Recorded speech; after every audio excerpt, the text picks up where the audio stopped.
Bien bonjour, c'est Config3. Bien tous dans cette vidéo dans laquelle nous allons parler de l'univers un petit peu Linux. Tout particulièrement, nous allons nous intéresser dans cette vidéo au système d'exploitation OpenSUSE. Il s'agit d'un système destiné avant tout aux entreprises, plus précisément à la configuration de postes de travail ou de serveurs. Il s'agit d'une distribution Linux qui est réputée pour être extrêmement fiable, et c'est vrai. Ce sont des systèmes qui peuvent fonctionner en continu et sur lesquels les mises à jour ne vont pas demander systématiquement des redémarrages ou des choses comme ça, et c'est vraiment quelque chose qui est très appréciable. De même que la distribution CentOS, il s'agit vraiment d'un système qui est fait pour fonctionner en continu et sur lequel vous n'aurez aucun problème de stabilité. Voyons maintenant comment installer OpenSUSE. Vous êtes prêts? C'est parti.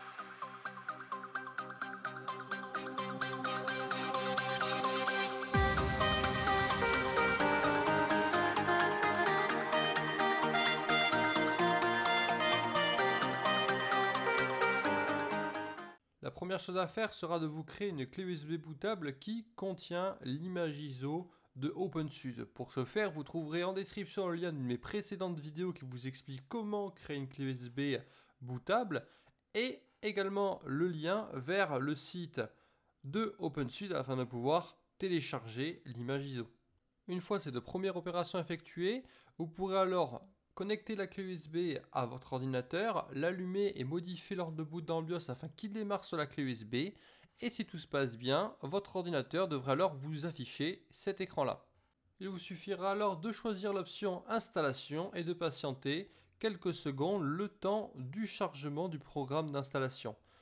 Une fois le programme d'installation lancé, les premières étapes vont se passer automatiquement, vous n'aurez pas besoin d'intervenir. Vous pouvez par exemple aller vous faire couler un petit café le temps qu'elle s'effectue. Pour ce qui est de l'installation, je vous passe ça en accéléré et on se retrouve directement avec le choix de la langue et de la disposition du clavier.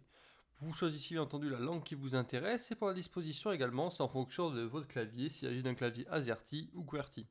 On se retrouve maintenant avec le choix du dépôt en ligne que nous souhaitons utiliser. En fait, ce sont les serveurs auxquels votre système va se connecter pour récupérer les mises à jour. Par défaut, ils sont très bien configurés et je vous recommande de ne pas toucher aux autres dépôts et de ne surtout pas activer les dépôts de débugage, etc. des versions test. Gardez uniquement les 3 premiers dépôts par défaut d'installer. Se posera ensuite la question du type de bureau, entre parenthèses environnement graphique que vous souhaitez utiliser.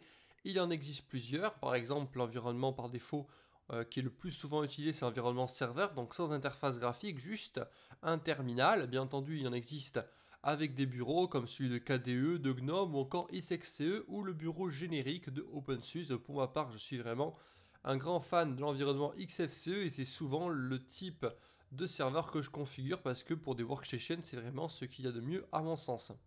Vient ensuite la question du partitionnement. Donc pour tous ceux qui ont un dual boot, etc., vous devrez faire un partitionnement expert et gérer vous-même vos partitions avec la gestion de votre dual boot. Pour tous ceux qui, comme moi, vont installer OpenSUSE sur une machine vierge, vous allez pouvoir utiliser le partitionnement assisté qui est très bien conçu. Pour ceux qui souhaitent chiffrer votre partition primaire, vous allez pouvoir le faire et surtout, vous allez pouvoir utiliser le Logica Volume Manager, ce qui vous sera très pratique plus tard pour redéfinir vos partitions. Pour le type de système, par défaut, votre partition devrait être en BTRFS et c'est d'ailleurs le système aujourd'hui le plus fiable et le plus résilient, ce qui sera très pratique pour votre système fonctionne sans problème et sans être perturbé. Pour ce qui est de la partition qui va éventuellement contenir quelques fichiers à part, voilà, vos répertoires personnels, vos données à part, restez sur du XT4 qui sera beaucoup plus traditionnel. Utilisez bien une partition dédiée pour votre mémoire swap et que celle-ci soit du coup au minimum égale à la quantité de mémoire RAM installée pour pouvoir du coup avoir des mises en veille beaucoup plus rapides et beaucoup plus réactives, que ce soit en cas d'entrée en veille ou en cas de sortie de veille. La RAM pourra largement être déchargée dans le disque et ça c'est extrêmement pratique. Ensuite le choix du fuseau horaire. Encore une fois, celui-ci, ce sera en fonction de votre position géographique, mais pour tous ceux qui souhaitent gérer leur heure manuellement, vous pourrez le faire, il n'y a aucun problème. Passons maintenant à la création de l'utilisateur de l'ordinateur. Par défaut, vous avez la possibilité d'en créer un nouveau, en plus que l'utilisateur root. Pour ma part, je vais en créer un et je vais faire en sorte que celui-ci possède des privilèges d'administration, c'est-à-dire que celui-ci soit membre du groupe sudoer et donc puisse soit appeler le compte route, soit effectuer des opérations avec des privilèges d'administrateur. Je coche la case pour la connexion automatique parce que, bien entendu, dans ce cas-ci, je vous fais simplement une version démo, mais dans un cas normal, il s'agit forcément d'une case que vous n'allez pas cocher, bien entendu, sinon n'importe qui pourrait utiliser votre ordinateur. Bien entendu, si vous choisissez de ne pas créer de nouvel utilisateur, par défaut, vous devrez simplement définir un mot de passe à votre utilisateur root et cela fonctionnera tout aussi bien. Vous pourrez rajouter des nouveaux utilisateurs par la suite. Une fois que vous êtes bien sûr de toutes les opérations que vous avez effectuées, vous pourrez confirmer l'installation. Moi, je vous passe ça en off et on se retrouve une fois que le système aura été correctement installé pour effectuer les premières mises à jour. La première chose à faire une fois sur le bureau sera d'ouvrir Yast, votre gestionnaire de paquets et de configuration d'installation de logiciels. Bien entendu, sous d'autres distributions telles que Manjaro, celui-ci s'appelle Pacman. Sur Ubuntu, on retrouve apt, bien entendu. Suivant le type de distribution Linux, le gestionnaire de paquets a un nom différent. Donc, une fois que vous avez ouvert Yast, vous pourrez facilement rechercher vos mises à jour. Mais pour ceux qui, par exemple, ont choisi d'utiliser un environnement type serveur, et bien entendu, ils n'auront pas cette interface graphique là. Et dans ce cas-ci, ils devront passer par simplement leur terminal en entrant la commande que je vais vous montrer dans quelques instants. N'étant pas connecté avec un compte root, mais avec un utilisateur membre du groupe sudoer, je commence par entrer la commande sudo espace yast puis espace online underscore update. N'hésitez pas à appuyer sur la touche tabulation pour avoir l'autocomplétion. Si une mise à jour sera disponible, elle vous sera alors proposée et vous pourrez alors l'accepter.